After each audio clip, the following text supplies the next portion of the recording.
I'm Brandon Amoroso, and this is the D2Z podcast, building and growing your business from a Gen Z perspective. Hey everyone, thanks for tuning into D2Z, a podcast about using the Gen Z mindset to grow your business. I'm Gen Z entrepreneur Brandon Amoroso, founder and president of retention as a service agency, Electric, as well as the co-founder of Scaleless. And today I'm joined by my good friend, Cade Proulx, who oversees implementation at Sendlane. Thanks for coming on. Hey, thanks for having me, Brandon. Pleasure to be here. You are one of the few repeat D2Z podcast guests, so you can now add that to your resume. Isn't that exciting? Namaste. That's very cool, man. So before we jump into things, can you give everybody who's listening a quick background on yourself and also what you're up to at Sendlane? Yeah, absolutely. So quick background. My sort of experience in the direct consumer technology world is started over with Carro. I was one of the founding members of that company, investor, and was with it for about 8 years. Left in the beginning of last year and got brought onto Sendlane towards the end of last year. And in Sendlane, I had a couple different functions. Initially, I came on to do partnerships as a partner manager. Kind of got more built into this new implementation program that we've recently kicked off. And what's kind of cool about it is it's really something that I think a lot of businesses have wanted to do before, but it's incredibly difficult to pull off. And the whole spirit of really what we're trying to do is we're trying to be able to tap into our community. And so what Sendlane's implementation program is, and what I lead out right now, is it's a way of tapping into our agency community to migrate over customers predominantly from Klaviyo, Attentive, PostScript, and like Yotpo over onto the Sendlane platform. And so the way that it works is that you and agency get trained on everything you need to know around Sendlane. We bring you into our system. You're a part of the team. We bring you a client that's ready to go, get brought over into our platform, and you do the actual sort of like technical configuration, the content migration work with us there to support and guide and sort of direct the process around what is 4 to 6 weeks of absolute grabbing what you used to have and bringing it over to the Sendlane platform and setting you up for success. So, it's a lot to do in a 4 to 6 week period, but we get it done and people are really happy. And it's really within the spirit of why we're trying to do this is we're trying to give our customers an excellent experience, matching them up with a professional agency that they can retain at the end of the day for services. And so for us, it helps us really address like the number one problem that we're running into is like, how do we scale really, really quickly? Because that's where we're at. Everything that's gone on with Klaviyo, especially in the past month with like kind of their more recent updates and news has been good news for us. Really, for our sort of ethos and perspective, we want to lean into the agency community. A lot about the product that we're building is for agencies. And so this is how we double down on what we sort of see and value as the centerpiece of what we're building within Sendlane. Yeah, I think that's a really smart and strategic approach because, for any of the Shopify apps that I've ever worked with, one of the biggest issues with them has been, adoption of the product and actually using like all the features and functionality that exist within it. And especially when you're in like the SMB, even mid-market territory, it's not realistic to assume that each one of those brands is going to have that expert who just lives and breathes, Sendlane. In our case, back in 2020, 2021, we were living and breathing Klaviyo. And so we, did probably hundreds of migrations and implementations on that product, which has obviously slowed down a lot over the last, year in just the ecosystem as a whole.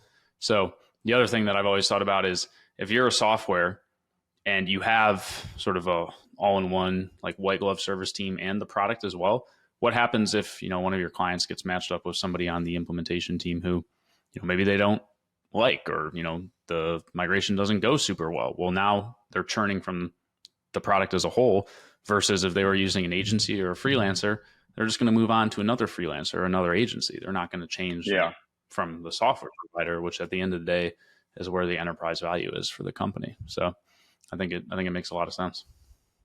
Yeah, thanks. And I think for us too, it's really like the thing that gets to be so interesting is how do you create like really good process?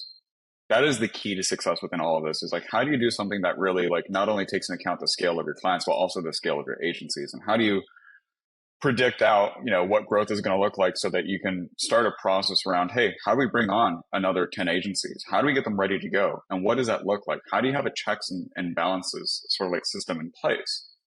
And how do you get really good feedback loops? And, whenever I start something new, I kind of go back to the same process of like what it's like to start a company is you use the lean startup methodology, right? And the lean startup methodology is like one of the best things to ever learn because what it really teaches you is like the mentality of, okay, cool, you have an idea. How do you take that idea and bring it to market through one way, shape, form, or another? And it starts off by you create a hypothesis and then you get feedback and then you pivot and then you iterate and you just do this constant refinement until you really feel like you've established like what is product market fit.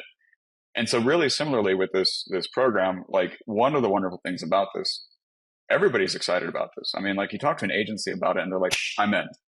There's very little convincing to have to do. It's actually, this is something that agencies have been kind of knocking on our door and asking like, hey, how do we get more involved with Sendlane? Like we're really like not having a great time with Klaviyo right now. We're really angry at Klaviyo. Our customers are getting priced out with Klaviyo. We need to come to Sendlane. What can we do together? And, to my teammate's credit, Nick, he started to kind of hear a lot of this because he was having a lot of these conversations with the agents and he was like, well, then what is the way that we get to bring these two worlds together? And so, the biggest thing that I found is people think they know Sendlane, but how do they actually get to know Sendlane for real? And so it's sort of unfolded into this entire equation, which is every agency, like every store, does things a little bit different, right? They price things differently. They have different packages. If you ask one agency, what do you consider a migration versus another agency? They're going to give you completely different answers. There's going to be a few commonalities, there's no doubt, but like, think about it. It's a little bit of the Wild West when it comes to how Shopify stores are set up. And email marketing, retention marketing as a whole is done differently, depending on what your strategy is as an agency, and best practices all look differently. So we had to kind of come in here and say, okay, what do definitions and checklists look like for clients? How do we get them to be successfully migrated over? What do we need? What does great look like? Okay, let's take a look at the agencies now. What do the agencies need to know within our standards and our process in order to become really successful to bring these customers over? And so there's a lot of this, not only process sort of matching, but also this package matching, right? Because an agency that comes in and has an email volume of, let's say, 3 million per month, in terms of sends, we price things a little bit different than Klaviyo. We charge only for sends, not for list size, right? So taking a look at it under that lens, so 3 million versus 30 million, it's a different beast. So their, automations is what we call flows are going to be set up very differently. It's going to be probably a little bit more complex. How do we account for that? How do we account for the integrations? How do we account for the lists, the segments, right? These are very important factors. And so kind of getting to the bottom line, there are so many elements around what makes a program successful that it's just important to hone in on the core contingencies of your program and your definitions so that you can kind of build everything out from there. Yeah, the process building, I think, is important in any company. Whether you're an agency or a software business, and not having sort of single choke points when it comes to human capital either. Yes. You want as many things to be, I wouldn't say like cookie cutter, because one of the things that I actually think is a downside to process is if people just get so comfortable with them and they don't start to question the processes that are taking place. And then you end up with, a whole lot of people that are very confused why shit is done the way that it's actually done. When if the sort of the message is put out there that like, look, we have this system in place and these processes because that's just needed for scale. But like, say something if you think it could be done better, because it's pretty easy to change the process. You just update it, and then everybody can benefit from your idea that's going to streamline this more.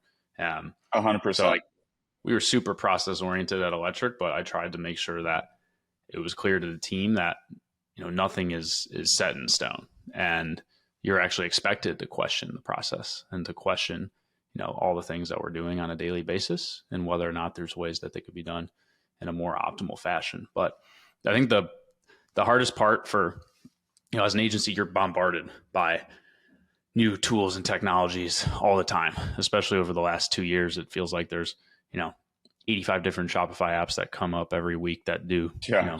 something sort of similar to an existing partner that you may or may not already have, which is totally Yeah. different than back in, 2018, 2019, where a lot of the tools that we were getting started with were like totally net new to our tech stack. So like when we Right. got started with Rebuy, we weren't using anything else at that time that would give us the functionality that they gave us. Now we're in a place where nothing really is like new. It's and so if I'm a tech company, I'm thinking about how do I get an agency to have their first client on our product? And I think the first Yeah. one is always the most difficult. But once you have the first, then it becomes a realistic, like viable option for referrals to come the other way as well, because the Yes. team's getting more comfortable with the product. They're, more familiar with the way that it works. You have that Hmm. first proof point and use case. And then from there, you can scale into, a much larger partnership. But it's sort of genius to just be like, hey, here you go. Here's your first Sendlane client. Like, we're giving it to you. And, that agency isn't going to take that client and be like, oh, yeah, by the way, actually, you should use this other tool instead. That's crazy. They're going to see that as an opportunity to, dig in and invest in the relationship and grow with that particular tech company. Well, I mean, and that's exactly what we're hearing too, Brandon, which is like, hey, we want to bring up, it's wild. And this is going to sound crazy, but agencies are literally telling us, we hate Klaviyo. How do we bring all of our customers over to Sendlane? I'm not kidding. That's not an exaggeration. I hear that multiple times throughout the week. And that's exciting. But what's so important to me and that I kind of see right now is that Sendlane truly is in the spotlight within retention marketing right now. And I love that. And I'm so excited about it. And that's why I'm so focused on like what does good and what does great really look like and focusing on those definitions because I want to help the agencies come over to Sendlane. It just has to happen the right way. There's a sort of misconception around Sendlane and Klaviyo in that like, oh, they're basically the same platforms. Well, yeah, we do a lot of the same things, but the way that you actually construct things, especially from a workflow perspective, the end result is the same, but how you get there is a little bit different, right? And that's just because we do things differently at Sendlane, right? We're built by a different group of people. We think about things a little bit different. We've got features that, Klaviyo doesn't that really sort of like augments that experience around precision, around deliverability. And so that's when we started to kind of go, okay, wait a minute, let's take a different approach with the training sort of like academy that we have, right?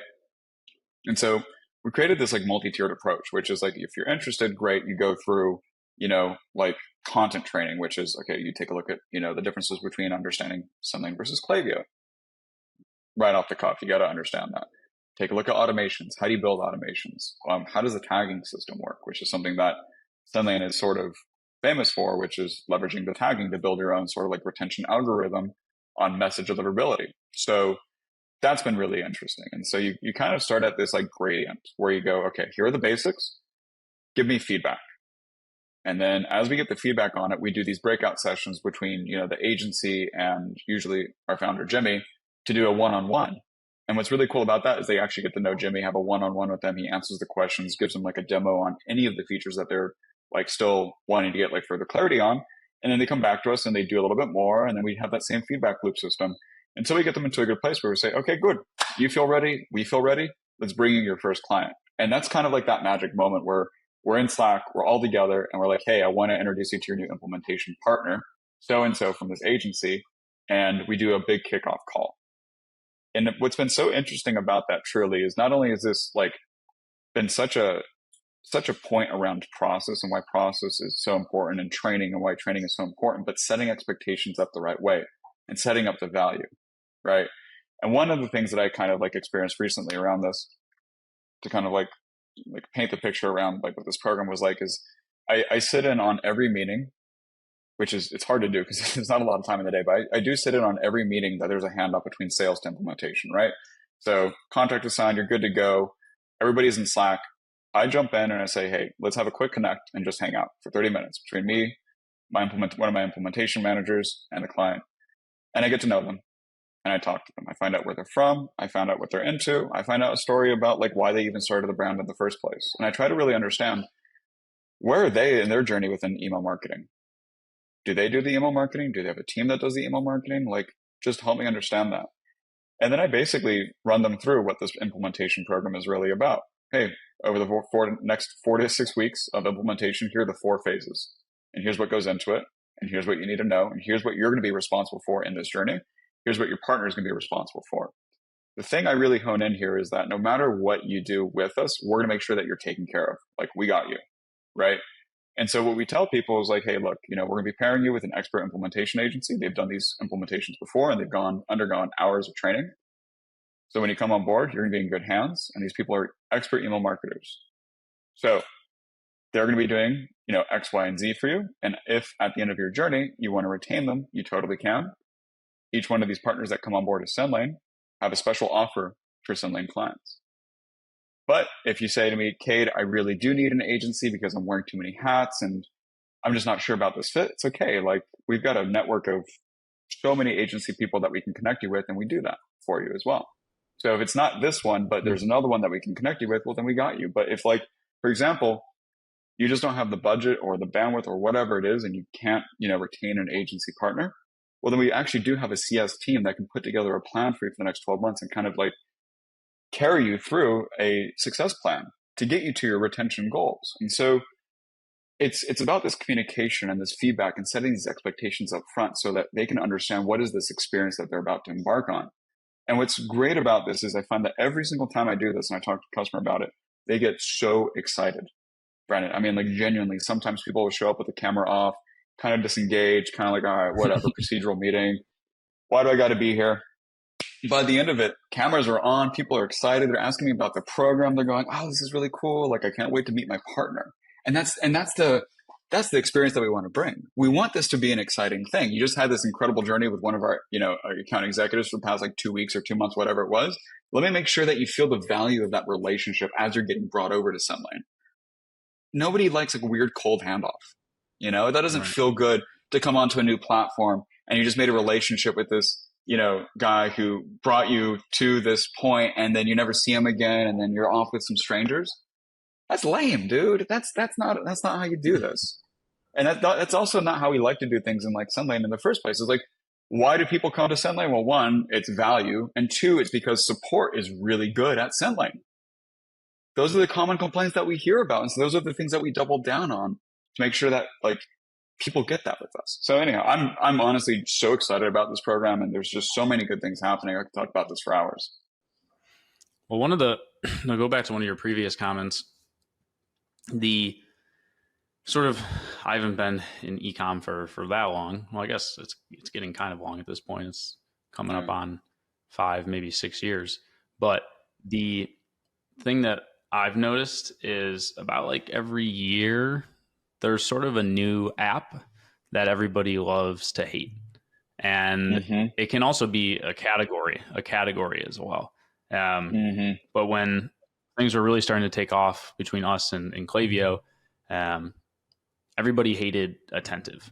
And PostScript was taking a lot of SMS marketing share because Attentive was like, the big bad enterprise company that would send AirPods to, its own team members basically as sales outreach because it was just spraying and praying all of its money everywhere and had a white glove team that really didn't work well with agencies. And that was probably, 3-4 years ago at this point. Then it became, Yotpo. Everybody hates Yotpo because Yotpo has 19 different products and none of them are good. And you get onto this annual contract with them with all these different solutions that, kind of work, but don't work very well. And then it moved on to Recharge. Everybody hated Recharge for a good period there and moved off to, Skio or Protection there's like 1,000 subscription apps at this point. And now with Klaviyo going public, they're just at a size and scale that no other Shopify app has ever even touched. And so, I can't even think of another Shopify app that's gone public, like a true Shopify app. You've got big companies for sure, like a Yotpo or Attentive, but they're all still private. And so they're dealing with a completely different set of constraints, but also completely just a whole different set of expectations as well. And you see that in the way that they develop product, but also go out and target, markets that are beyond e-commerce, because e-commerce is, it's just in our little bubble here, it seems giant, but if you look at the, the broader sort of market, Yeah. it's tiny. And so Tiny. things like a Square integration or entrance into net new verticals, that's where they're going to get growth. And so Right. I'm sure in 6, 9, maybe 12 months, it'll be a new app that everybody is loving to hate at that point, or a new type of product. But it's just been interesting to see the ebbs and flows, which is Yes. why I've just tried to remain as direct as possible in my feedback with any solutions provider ever. I think that's the only way that you can go about it. I have, I think and so too. it has nothing to do with the person itself, because people change companies. Obviously, you were at Carro, now you're at Sendlane. I can look at somebody like Ben, who was at Attentive, then he was at a Kendo, and like now he's doing his Right. own thing. you Yeah, know, exactly. there's no love lost between the interpersonal relationships if things sour or go very well with the particular tech, because let's not, disillusion ourselves here in thinking that, that person is the company. That's Exactly. that's crazy. Um, it really just comes down to what is the tool at that time that's best for the client, that's going to set up, my business for success with that merchant. I'm not Yeah. going to go out of my way to recommend a solution because my buddy works at this particular company. That would be crazy. Um, but then the second thing is, uh, Jimmy, compared to a lot of the other email and SMS marketing platform founders, is Hmm. very vocal, like socially Yes. active. Um, Yes. you can look at a retention.com founder as another example, or the Postpilot uh, founder as examples of founders that are out there, sort of shouting from the mountaintops on LinkedIn, Twitter, et cetera, and really actively engaging. Whereas you look Hmm. at Klaviyo, Attentive, OmniSend, you don't really see that same level of interaction or output. Not to say that Right. one is better than the other, but I think as things get more and more uh, sort of social media oriented, and I see this Right. a lot with the brands, like the ecom brands that are successful or aren't successful.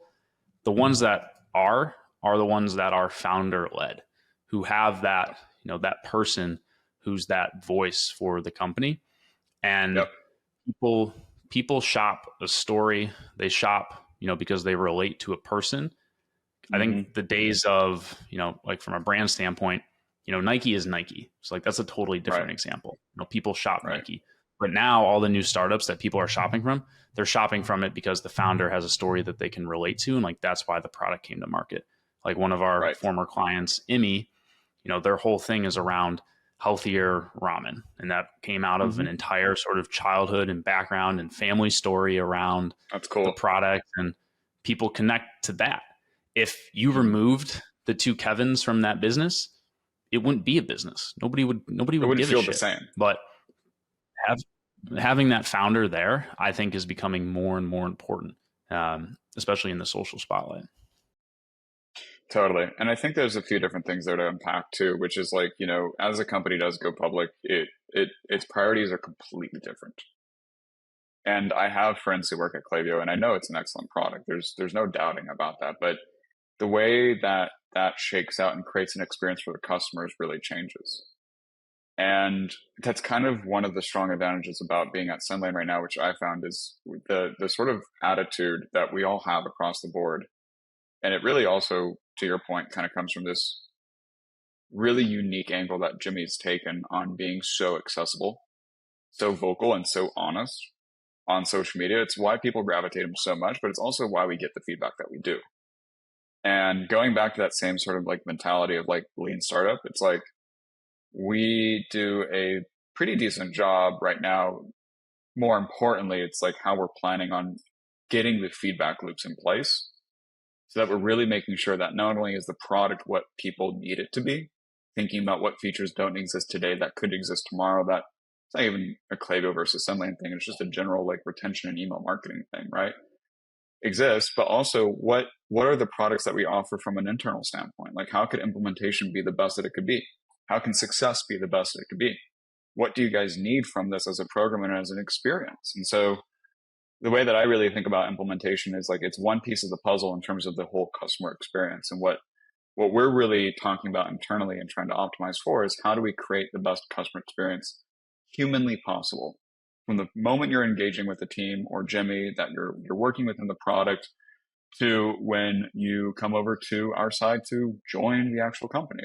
It's a really community driven approach where we're actually listening to people and we're actually taking that and we're actually building things around that. And that's the best, dude. It's a great feeling because it makes people happy at the end of the day. And what more can you ask for? Hmm. What would you say has been the biggest transition for you from Mm-hmm. Carro to Sendlane? Because obviously different products, different companies, but also a different role for you as well. Um, what's it like being a part of a vision that was architected and created by somebody else before the time that you started with it versus it being sort of your child as well? Yeah, it's a good question. I think there's a lot more similarities to this than I expected. When I kind of joined Sendlane at first, I was excited to really just focus in on partnerships and join the partnerships team and really do partnership driven engagements. And then the way that I kind of got built into this is I started to take a look and analyze the customer experience because for my own sort of like training on being somebody who was doing sales with clients, and talking to customers, I need to know what I'm talking about, like through and through. I want to know everything that they're going to experience when they're coming to the Sendlane, side of things, so that I can talk to them honestly about what their expectations should be and what it's going to be like. And so I built like this big mental map of process of like, hey, we're talking, engaging with a potential customer over here to down the line, they're engaging with customer success, right? And what goes on and does that. And so in doing so, I created this lucid chart that was rather big, and then it got leaked. And then they're like, hey, wait a minute. You like to build, don't you? And I was like, yes. And so when I reflect back on my background at Carro and what I was really doing a lot of the time is I was the go figure it out guy, right? It's like, hey, we Mm-hmm. got the funding. Let's go figure this out now. Let's go break into the direct consumer market. Let's go build this product. It's like, I remember building the first version of Carro on a Google Sheet. I called it the book of business, right? And then that led me to create the Airtable that then turned into the directory that people use now for Carro today. And obviously it's a whole built out product and it's very sophisticated now. But what I love about Sendlane and what's so unique and special about Sendlane is how much leadership really cares about doing the best that we can possibly do and really making sure the customers win and succeed.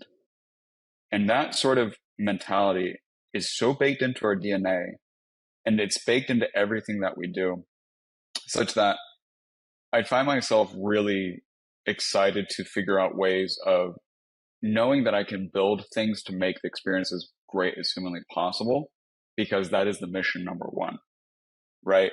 And so, adopting this sort of mentality of like, hey, I'm new to the team actually hasn't been very difficult at all. I would actually say that I feel as close to the Sendlane team, if not closer than I did working at Carro in a fraction of the time, because there's this really weird thing that's happening at Sendlane right now where there's so much conversion around the same thought process and the same idea. It's like we're all weirdly telepathically connected on like what needs to happen. And leadership is so strong and shows so much thought into everything that we're doing that it just naturally pulls the whole team together. And so I think I'm surprised at how much I'm putting my builder hat back on and building things Mm-hmm. all over again. I love to do this. I love building people. I love building process. I love building departments and really getting it to a point where it's like it's flying and it's succeeding.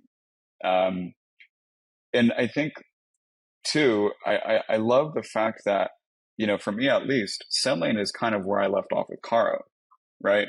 Carro had, I did the whole Carro journey from the very beginning to up to here, and then I joined Sendlane, and Sendlane's over here, thinking about like this next big phase. And so, from a sort of like personal arc, I feel like I'm picking back up where I left off, and a little bit of a different space. And so, I would say like the biggest challenge in that, ironically, was just learning the tech and learning more about retention marketing and getting into email marketing and learning the art and the science behind it. But I got to tell you, man, it's funny. We do this thing called marginal gains internally, which is like we have these different groups that we break up on in teams of 5, and everybody is going through this, and it's an internal training program that we're all doing, and there's these modules. And so at the same time, I'm out there and I'm putting together these training modules for partners. We're also looking internally, we're building these training modules for ourselves, because we all need to know the tech and email marketing deeply. And again, it's because we want to be able to be a very nimble, very interchangeable like organization. It's like people can always jump in to help the customer move forward.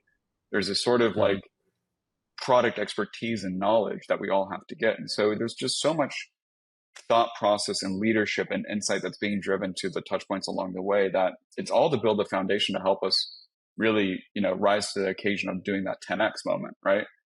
So it's been interesting. I'll say that for the least. Where do you see, Sendlane going? Like, what does the ideal future look like for you? Yeah, well, I mean, one, the big pattern that we see today is that agencies are coming to us in droves, and with that are a lot of clients. And so the biggest future right now is like we're rolling out this new implementation 2.0, as I call it, and the 3.0 within the next 45 days, which is really, really exciting. And a lot of cool stuff that's happening over there. And so we're going to make it like so easy and so accessible for agencies to come on and learn how to use the Sendlane platform and become absolute and total experts in it, so that they can feel comfortable about bringing the brands over. We're going to be doubling down on the agencies, and of course, by proxy, the brands, through a lot of the feature development that we have underway. It's like, for us, the future is very much like agency centric. And so I see our agency community continue to grow at a very accelerated pace. And with that, our clients are also growing. The average size of our clients are also growing as well, which has been very interesting. In the 3 months that I've been actually doing implementation and building this department, our client size has increased by a pretty substantial amount, percentage wise. And that's been, we knew about the numbers from a total client sort of acquisition perspective, but also from just a ICP average contract volume perspective, that going up as well. That's been really interesting. So I think that's going to get to a point too. And so, I would say this is the year where we like 2x, 3x, with the prep being that next year is going to be the 10x. And so everything that we're building right now is so that we can do it 1,000 times over without, doing more than just blinking an eye. It's supposed to be repeatable. It's supposed to be intelligent. It's supposed to have the right feedback loops in place, and so that we can adjust to where the market is. So it's an exciting time to be at Sendlane for sure. Yeah, it sounds like you joined at a pretty pivotal moment and setting the foundation for what could be, you're already growing pretty quickly, but a hyper growth year next year that won't kill you, because you have thought through the processes and systems that need to be in place in order to handle that. Because exactly scale can definitely kill a company, albeit sort of counterintuitive. But if you can't handle the client volume and agency volume and whatnot, then it's not going to be a good customer experience. Yeah, that's exactly it. Well, I'm super excited for you. I'm excited to get to work more closely with you and your team as well. But thank you so much for coming on. Dude, thanks for having me. It's going to be a fun year. Before we hop, though, always a pleasure. You let everybody know where they can find you and Sendlane online. Yep, absolutely. You can always go to Sendlane at sendlane.com, or find me at LinkedIn, just look me up, Cade, CADEPROULX. And just feel free to ever shoot me a message. I'm pretty active on LinkedIn. Shoot me a DM, comment on my stuff, whatever. Happy to always grow the network and make new friends. Awesome. Thanks again for coming on. Cool. For everybody listening. Thank you. As always, I'm Brandon Amoroso. You can find me at brandonamoroso.com and electricmarketing.com. And we will see you next time.